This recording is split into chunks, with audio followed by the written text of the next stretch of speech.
So I found this recipe on TikTok. It's egg noodles, shredded rotisserie chicken, cream of mushroom soup, sour cream, seasoning, garlic powder, onion powder, salt and pepper, green beans, and milk. And then you mix it up. You bake it for 25 minutes at 350 degrees. Top with French fried onions and bake for another 5 minutes. So, and that's what it's going to look like when it's done. I bought everything I needed. Seasoning,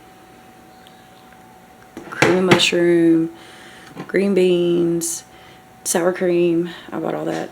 I put it in here. I mixed it up. This is what it looks like. Getting ready to put it in the oven. And I'll be back with the results. Okay, so this is what it looks like after I put the onion topping on it. It's been cooked. We're getting ready to eat it, and we'll be back and let y'all know. It looks good. It does look good. It really does look good. It is really good. That's really good, yeah. It's got a good crunch to it. Look, it's got a good crunch to it, but at the same time, it's got a good flavor all the way through. You know what I mean? I like that. I really do. Does it look good, y'all? I'm happy with it. I'd eat it.